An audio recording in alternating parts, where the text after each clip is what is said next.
जय श्री कृष्णा। तो श्रीमद् भागवत कथा का महत्व। प्राचीन काल में तुंगभद्रा नदी के किनारे पर एक अनुपम नगर था। उसमें वेदों का ज्ञाता, यज्ञ कर्म में निपुण आत्मदेव नाम का ब्राह्मण रहता था। उसकी पत्नी धुंधली कुलीन थी, पर कर्कशा भी थी। उसके पुत्र नहीं था, इसीलिए वह बहुत दुखी था। एक दिन आत्मदेव नदी के किनारे आत्महत्या करने गया। वहाँ एक संत मिल गए। उन्होंने आत्मदेव को बहुत समझाया, पर उसने किसी की भी प्रकार इनकी बात नहीं मानी। तब महात्मा ने उसे एक फल दिया और कहा कि अपनी पत्नी को खिला देना। यदि वह 1 वर्ष तक पवित्रता, सत्य, दया, दान आदि का व्रत व नियम रखेगी तो उसके शुद्ध स्वभाव वाला पुत्र होगा। आत्मदेव खुशी खुशी घर आया और फल अपनी पत्नी को दे दिया, लेकिन पत्नी ने वह फल नहीं खाया और गाय को खिला दिया। उन्हीं दिनों उसकी छोटी बहन उसके यहाँ आई हुई थी। वह गर्भवती थी। उसने धुंधली से कहा कि तुम कुछ दिन गर्भवती होने का ढोंग करो और जब मेरे बच्चा होगा तो मैं तुम्हें दे दूंगी। तुम मुझे बदले में कुछ धन दे देना। धुंधली इस बात को मान गई। जब उसकी बहन के लड़का हुआ तो उसने बहन को दे दिया। धुंधली ने उस बच्चे का नाम धुंधकारी रखा। कुछ दिन बाद जिस गाय को फल खिलाया था उसके भी मनुष्य के बच्चे के समान ही एक बच्चे का जन्म हुआ, पर उसके कान गाय के कानों जैसे बड़े थे। आत्मदेव ने उसको अच्छे संस्कार दिए और उसका नाम गोकर्ण रखा। गोकर्ण बहुत ही बुद्धिमान व ज्ञानी था, पर धुंधकारी बड़ा दुष्ट निकला। उसने धीरे धीरे अपने पिता की सब संपत्ति नष्ट कर दी। पिता को बहुत दुख हुआ। उन्हें अपनी गलती का एहसास हुआ। गोकर्ण ने आत्मदेव को वैराग्य का उपदेश दिया। पिताजी, मैं और मेरी यह भावना छोड़ दें, इस संसार को क्षणभंगुर समझें, सब में समान समझ रखें, दूसरों के गुणों दोषों को ना देख भगवान की भक्ति में लीन रहें और साधुओं की सेवा करें। तत्पश्चात आत्मदेव ने घर छोड़ दिया। एक दिन धुंधकारी ने धन न मिलने पर माता को बहुत मारा। इससे दुखी होकर उसने कुएं में गिरकर प्राण त्याग दिए। इससे गोकर्ण को बहुत दुख हुआ और वह भी तीर्थ यात्रा के लिए निकल गया।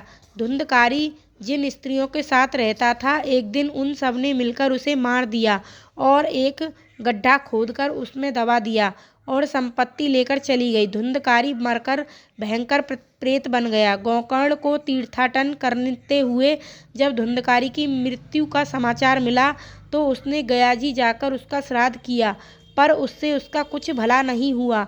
तब गोकर्ण ने सूर्यदेव से उसकी मुक्ति का उपाय पूछा।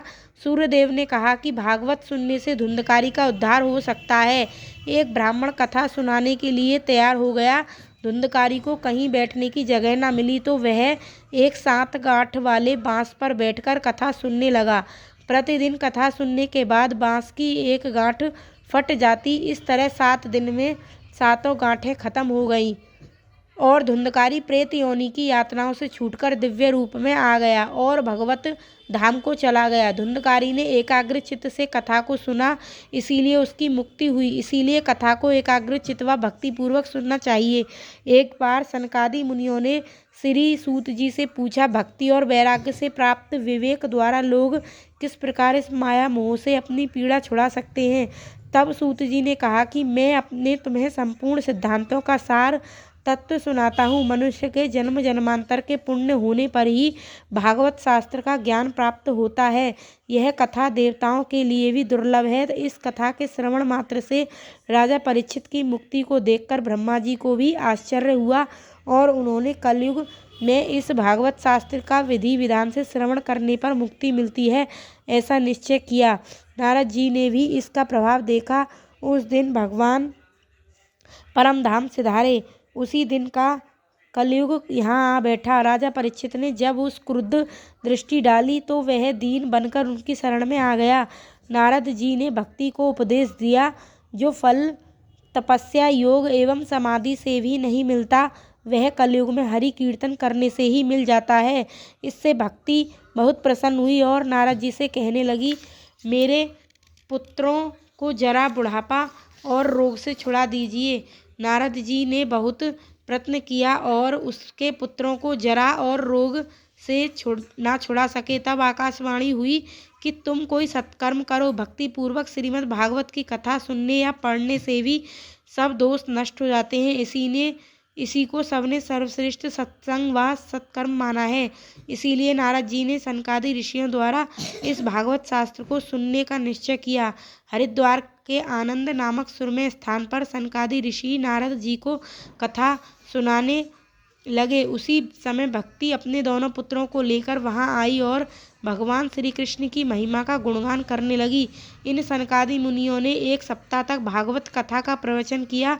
तब नारद जी कहते हैं कि मैं इस भागवत कथा श्रवण को सब धर्मों में श्रेष्ठ मानता हूँ। यह भगवान श्री कृष्ण की साक्षात शब्दमयी मूर्ति है, कल्प वृक्ष का परिपक्व फल है। घर में रहकर भी आप भजन कीर्तन द्वारा भगवान को प्रसन्न कर सकते हैं। जो आनंद समाधि में मिलता है वही आनंद घर के काम करते हुए भी आपको मिल सकता है। आपका सारा व्यवहार भक्ति में होने चाहिए। गोपियों को घर में सब काम करते हुए परमात्मा का अनुभव होता है। घर छोड़ना जरूरी नहीं है, सबको साधु बनने की जरूरत नहीं। अगर सभी साधु बन गए तो सन्यासियों का आदर सत्कार कौन करेगा। संतों का आश्रय लेने वाला संत बनता है और भगवान का आश्रय लेने वाला भगवान रूप ही हो जाता है। मानसिक सेवा श्रेष्ठ सेवा और इसमें जीव तन में हो जाता है। दूसरों का दुख दूर करने का भगवान का स्वभाव है, इसीलिए भगवान वंदनीय हैं। भगवान की वंदना केवल हाथों से या शरीर से ही नहीं, हृदय से भी हो सकती है, जिससे आपके समस्त पाप ताप नष्ट हो जाएंगे। पढ़ने और विचारने की अपेक्षा जीवन में आचरण अधिक श्रेष्ठ है। श्री भागवत शास्त्र हमें अमर बनाता है। यही परिपूर्ण नारायण का स्वरूप है, यही दिव्य है। जय श्री कृष्णा। तो यह थी भक्त जो धुंधकारी और भक्त जो गोकर्ण था उसकी कथा थी। तो यह सबसे पहले कथा सुनाई जाती है, तो मैंने आपको सुनाई है। अगर आपको अच्छी लगी तो मेरे चैनल को सब्सक्राइब करें। जय श्री कृष्णा।